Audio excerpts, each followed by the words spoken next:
Marcus and I actually first met playing intramural volleyball when we were probably sophomores. My sorority and his fraternity played together, and knew him and didn't really think very much of him. We just played. I knew he was really competitive, and that kind of really intimidated me.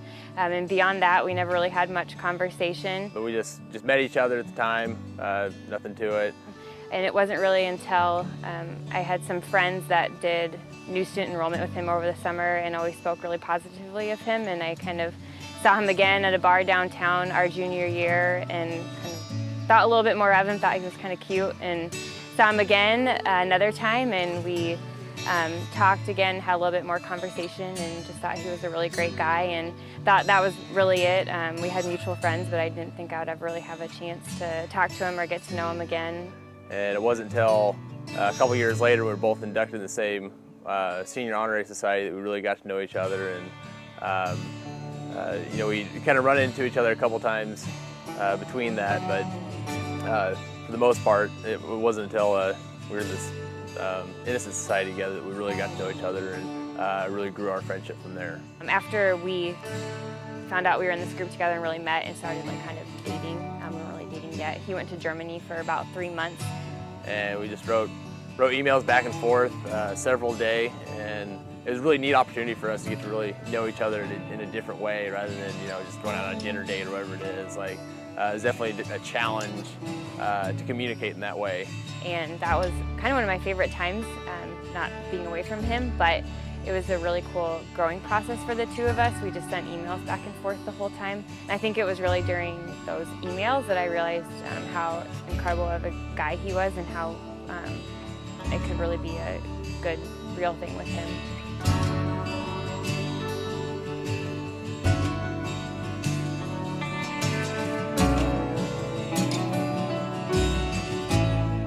You know, I can't think of a aha moment when the light bulb went off when I really knew that Megan was the one.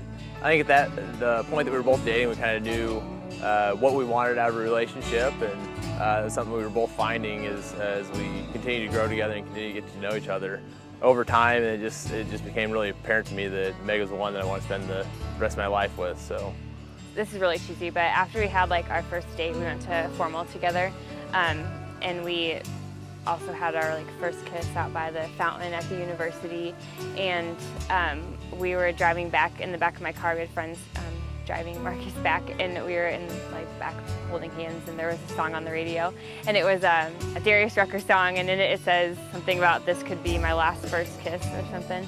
And I really liked Marcus, and at that moment I was like, oh, that'd be great if this was really my last first kiss.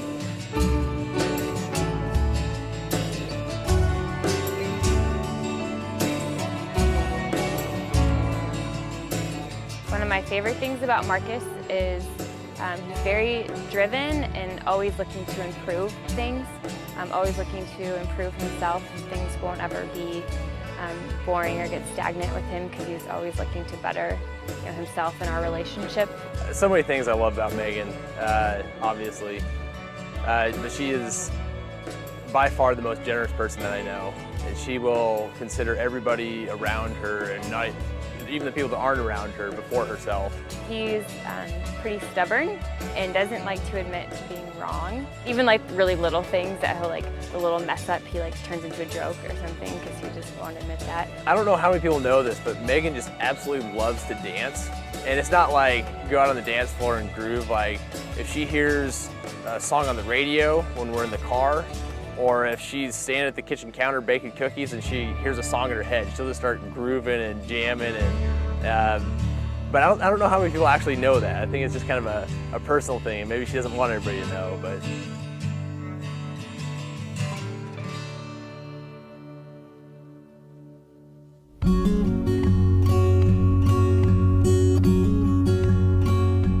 so I was telling you the story of how Megan and I got engaged to my aunt and uncle a couple weeks ago, and I told them that Megan was very impatient with waiting to get a ring and everything else like that. And my uncle stopped me and says, "No, Marcus, that's not the word you want to use. You want to say that she's excited. She was excited to get engaged."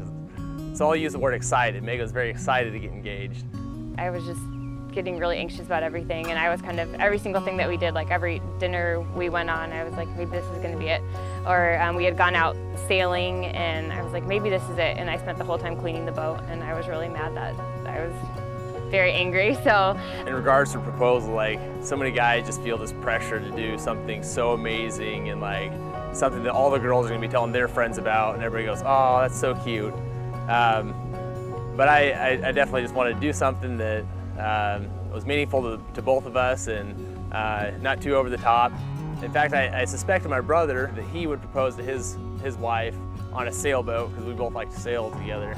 But he didn't do that, so that idea was still available. So I took advantage of that and took Megan out on a beautiful Saturday afternoon. And I was like, all right, I'm not gonna get my hopes up about this one, because for the past month I've been getting my hopes up. And we went out and we're walking out on the dock, and I actually saw in like his cargo pockets, he had what looked like a little bit of a bulge on the side of one, but I was like, nope, I'm still not gonna get excited about this. And we went out in the boat, and I again had to spend some time cleaning it, but cleaning all the bugs and spider webs off, but I knew that was just part of the process. And after we left the slip, I thought we were actually gonna run aground right after we got off the dock, and I had the ring in my pocket. And so I had to quick grab the ring out of my pocket and throw it down in the cabin, because I was getting ready to jump overboard and shove off the ground if I needed to, but fortunately didn't need to do that. My nose, he was a little bit nervous because he didn't eat very much. He's a big eater, and I'd packed lunch and he just didn't have very much. You know, trying to propose and say something meaningful while still sailing a boat at the same time was a bit of a challenge, but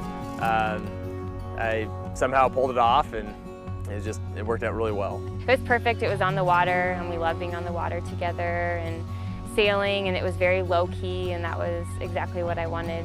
And so we called our parents, and that was really it. He had written a letter to me that explained what he'd been doing for the past month of me being really impatient. We talked about the process, and so that kind of made me feel a lot better about everything, and it was perfect.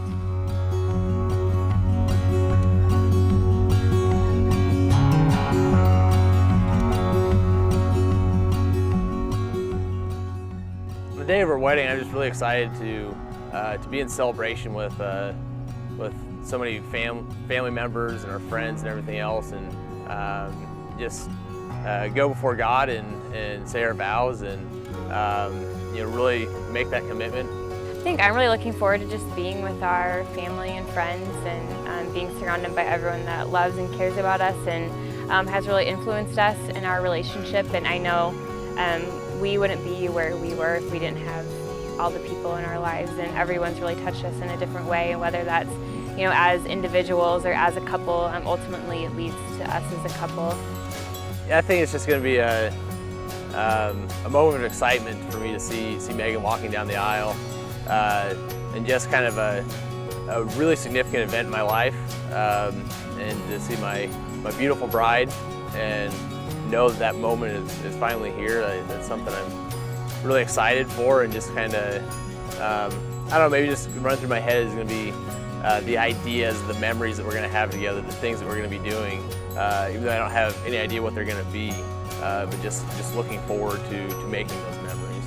And I think too, just walking down the aisle and getting to be with my dad, I'm really excited for that. And then ultimately with Marcus and saying our vows, and that kind of being the big moment that everything's leading up to, and just the start of a lifetime. So just adventures and growing together and growing old. I, Marcus, take you, Megan, to be my wedded wife. And I promise and covenant before God and these witnesses to be your loving and faithful husband. In plenty and in want. In plenty and in want. In joy and in sorrow. In joy and in sorrow. In sickness and in health. In sickness and in health.